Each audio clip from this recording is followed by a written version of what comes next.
민수기 9장 15절부터 23절 말씀입니다. 성막을 세우던 날 구름이 성막, 곧 증거궤가 보관된 성막을 덮었다. 저녁에는 성막 위에 구름이 불처럼 보였으며 아침까지 그렇게 계속되었다. 그것은 늘 그러하였다. 구름이 성막을 덮고 있었으며 밤에는 그 구름이 불처럼 보였다.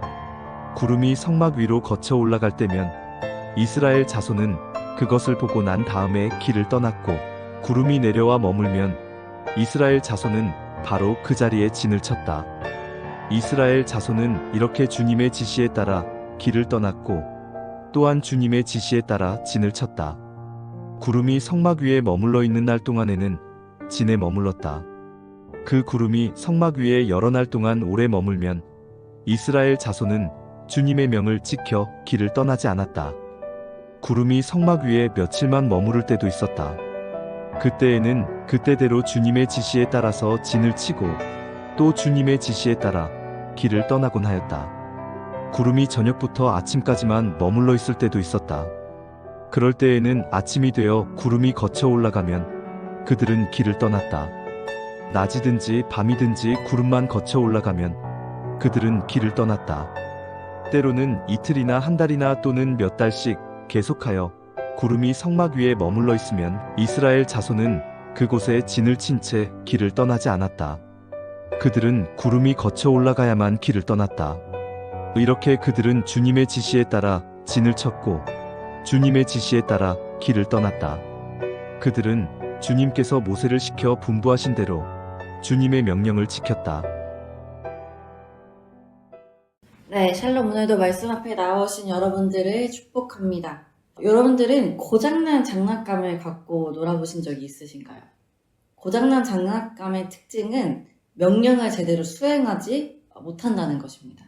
가라는 명령 앞에 움직이지 않거나 또는 서라는 명령 앞에 혼자 열심히 움직이는 그런 모습을 볼 때 굉장히 답답해지고, 이제 얘 고장났구나, 이제 못 쓸 때가 됐구나 라를 느끼게 되죠.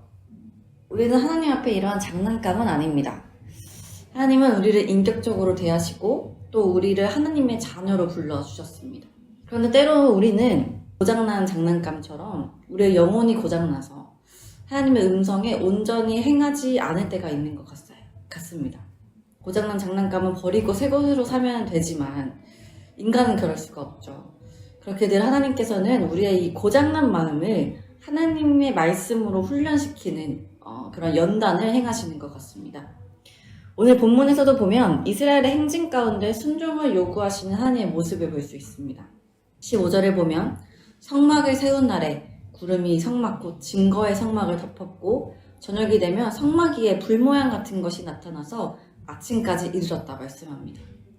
그래서 이것이 16절 낮에는 구름, 밤에는 불의 모양으로 나타났다고 말씀하고 있죠. 이것이 우리가 흔히 말하는 구름 기둥, 불 기둥 이것일 것입니다. 이러한 구름과 불은 그저 그 모양에만 기능이 있는 것이 아니라 이스라엘 자손들의 그 행진을 알리는 신호탄과 같은 역할을 하였습니다. 17절에 보니 구름이 성막에서 떠오르는 때에는 이스라엘 자손이 행진하였고 구름이 머무르는 곳에 이스라엘 자손이 지내셨다고 말씀합니다. 여러분, 이 구름은 무엇을 의미하는 걸까요? 네, 이스라엘을 향한 하나님의 말씀, 하나님의 뜻이겠죠. 하나님께서는 이 구름으로 또 불로 이스라엘에게 순종을 요구하시고 또 이들의 순종을 연단하신 것입니다. 그렇게 이스라엘 백성들은 늘 이 구름을 주시하며 살아야 했습니다. 19절에 보니 구름이 성막 위에 머무는 날이 오래되면 이스라엘 자손은 행진하지 않았고 머무는 날이 적을 때에도 다만 여호와의 명령을 따라 진영에 머물고 행진하였다 말씀하고 있습니다. 그만큼 이스라엘에서의 삶에 이 구름은 굉장히 중요한 지표였고 또 이들이 늘 바라봐야 할, 이들의 시선이 머물러야 할 것이 이제 구름이었다는 것이죠. 여러분들 이런 말씀을 보면 그냥 서곡하고의 반복이라는 생각이 들겠지만 이스라엘의 행진과 멈춤은 그리 간단한 일이 아니었습니다. 설 때에는 그 자리에 다시 천막을 치고 살아갈 준비를 해야 했습니다. 살림살이들을 다 꺼내어 정리를 해야 했다는 것이죠. 다시 행진할 때에는요, 다시 천막을 거두고 또 모든 살림살이를 정리해야만 했어요. 성막을 관리했던 레위인들도 굉장히 분주했겠죠. 그러니까 이스라엘 백성들은 굉장히 자주 이사 준비를 했던 것입니다. 여러분, 이렇게 좀 자주 이사를 해야 하는 번거로운 삶이 반복되다 보면 그 자리에 안주하고 싶어질 수도 있지 않겠습니까?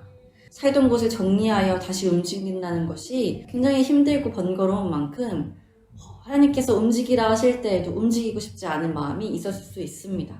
그러나 이스라엘 백성들은 움직였다는 것입니다. 20절과 22절을 보면 저녁부터 아침까지 있다가 아침에 구름이 떠오를 때에도 혹은 구름이 밤낮 있다가 떠오를 때에도 행진하였다 말씀합니다. 하루만 해도 움직이라 하시면 움직였다는 것이죠. 그리고 이틀이든 한 달이든 1년이든 머물러 있으라 하신 곳에서는 머물렀다 말씀하고 있습니다.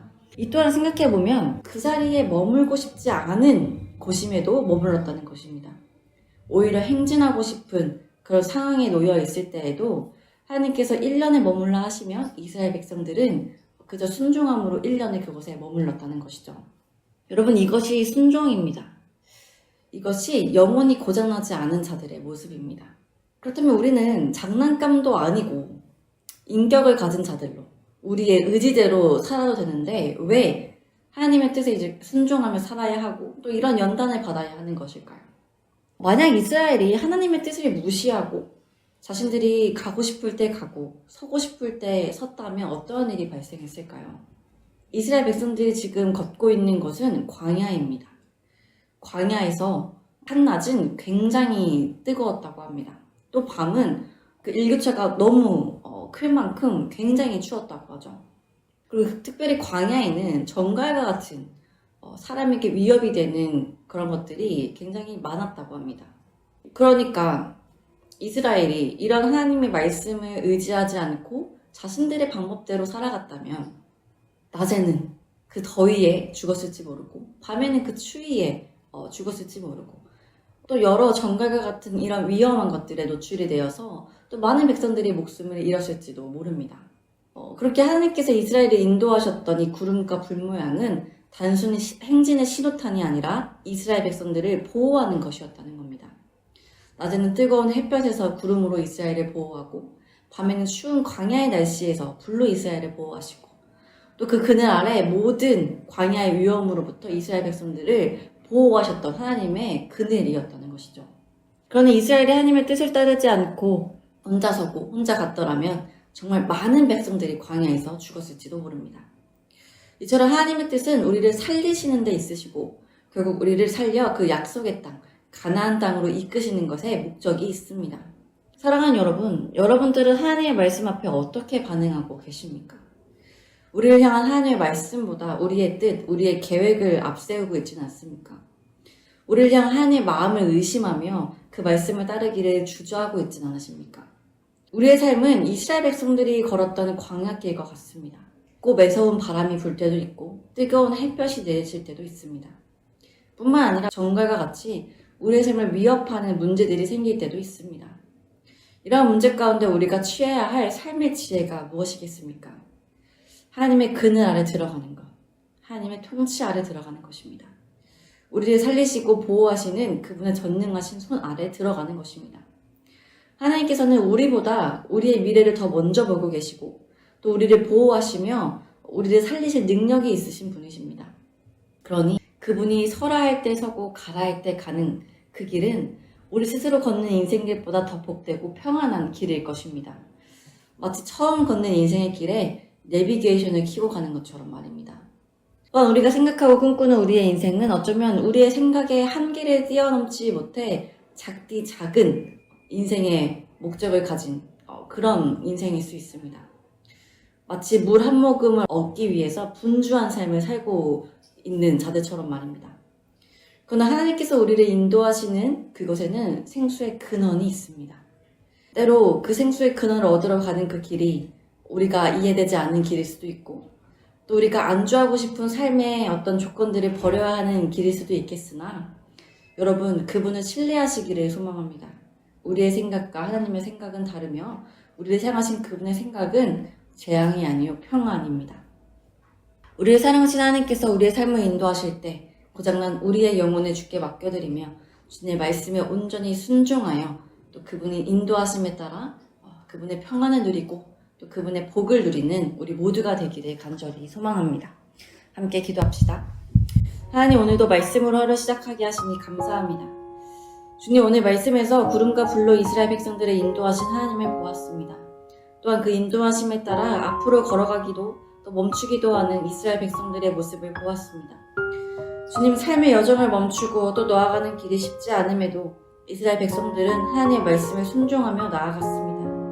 그들의 눈은 늘 성막 위에 덮인 구름에 있었고 그 구름을 움직이시는 하나님께 집중하였습니다. 주님, 우리의 삶도 이러하길 소망합니다. 내 뜻과 내 계획대로 분주히 살며 우리의 시선이 우리를 향해 있는 것이 아니라 우리의 삶을 인도하시는 하나님께 향하길 소망합니다.